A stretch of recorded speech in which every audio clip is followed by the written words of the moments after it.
नमस्ते बच्चों, आप सभी का स्वागत है।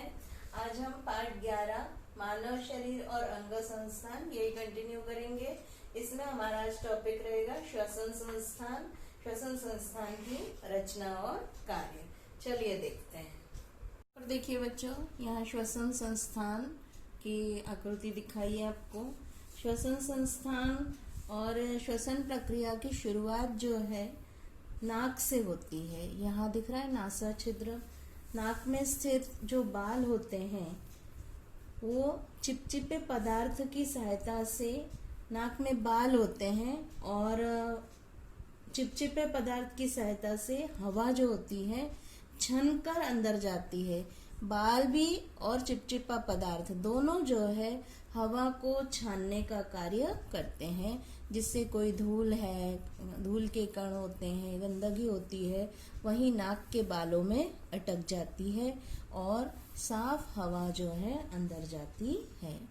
दूसरा अंग होता है ग्रसनी। ग्रसनी से आहार नाल और श्वसन नलिका की शुरुआत होती है। श्वसन नलिका आहार नाल के आगे होती है। श्वसन नलिका के ऊपरी भाग में एक ढक्कन होता है। आहार नाल में भोजन के कण जब जाते हैं उस समय इस ढक्कन के कारण श्वसन नलिका ढक दी जाती है, जिससे श्वसन नलिका में भोजन के कण प्रवेश नहीं करते हैं। अन्य समय में श्वसन नलिका खुली रहती है, जिससे हवा ग्रसनी से होकर श्वसन नलिका में जाती है। तीसरा भाग बच्चों दिख रहा है श्वसन नलिका। श्वसन नलिका का शुरुआती हिस्सा स्वर यंत्र के कारण फूला हुआ होता है।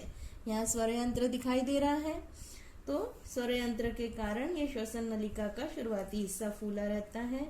वक्ष में श्वसन नलिका दो शाखाओं में विभाजित हो जाती है। आगे जाकर दिखाई दे रहा है। वक्ष मतलब छाती, छाती के अंदर जाती है, तो ये श्वसन नलिका दो भागों में, दो शाखाओं में विभाजित हो जाती है। एक शाखा दाएं फेफड़े में जाती है और दूसरी बाएं फेफड़े की ओर जाती है।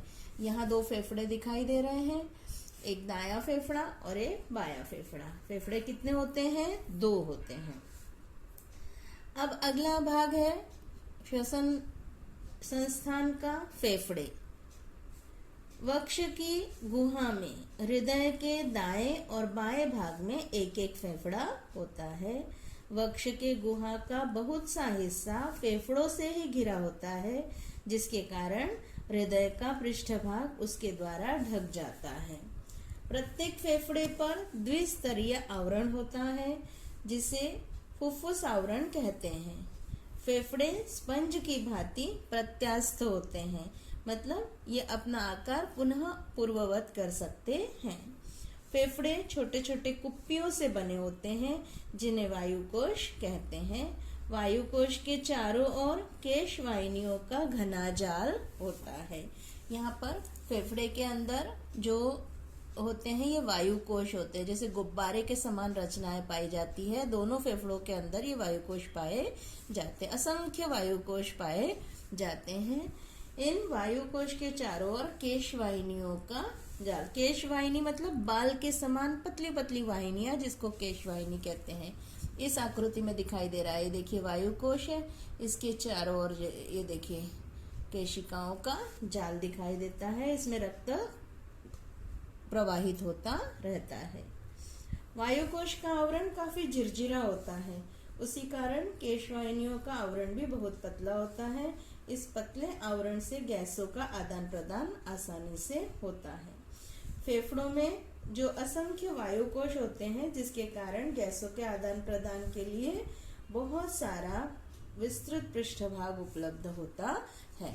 ये वायुकोश के कारण जो है ये हवा का आदान प्रदान होता है। ऑक्सीजन फेफड़ों के अंदर जाती है, कार्बन डाइऑक्साइड फेफड़ों से बाहर निकलती है और रक्त में घुलती है। अब फेफड़ों में होने वाला गैसों का आदान प्रदान कैसे होता है? फेफड़ों के वायुकोश के चारों ओर रक्त प्रवाहित होते समय, यहाँ पर दिख रहा है देखिए, फेफड़ों के वायुकोश के चारों ओर रक्त प्रवाहित होते समय गैसों का निरंतर आदान प्रदान होता रहता है। रक्त की लाल रक्त कणिकाएं, जिनको आरबीसी कहते हैं, हीमोग्लोबिन, यह लोह युक्त प्रथिन होता है। वायु कोशों में आने वाली हवा की ऑक्सीजन हीमोग्लोबिन द्वारा अवशोषित की जाती है। उसी समय कार्बन डाइऑक्साइड और जलवाष्प रक्त से वायु कोश में जाते हैं, वहां की हवा में घुलते हैं। ऑक्सीजन रक्त द्वारा ले लिया जाता है, कार्बन डाइऑक्साइड और जलवाष्प रक्त से बाहर निकल जाते हैं और उच्छ्वास द्वारा बाहर छोड़ दिया जाता है।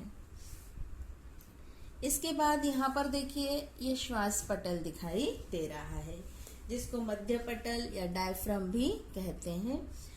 पसलियों से बने छाती के पिंजरे के निचले भाग में पेशियों से बना एक पर्दा होता है, जिसे श्वास पटल कहते हैं। ये श्वास पटल उदर गुहा और वक्ष गुहा के मध्य स्थित होता है।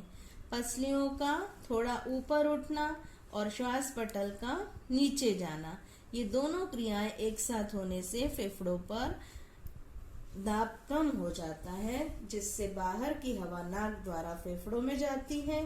पसलियां अपने मूल स्थान पर आने से और श्वसन पटल फिर से ऊपर उठ जाने से फेफड़ों पर दाब पड़ता है। उनमें स्थित हवा नाक से होकर बाहर ढकेल दी जाती है। श्वास पटल का निरंतर ऊपर और नीचे होने की हलचल श्वासोच्छ्वास की क्रिया के लिए आवश्यक होती है। अब बच्चों ये अगली आकृति में आपको दिखाई दे रहा है नीचे श्वसन क्रिया और हलचल। श्वसन क्रिया होते समय छाती के पिंजरे के निचले भाग में होने वाली हलचल का आप अगर निरीक्षण करो तो क्या दिखाई दे रहा है।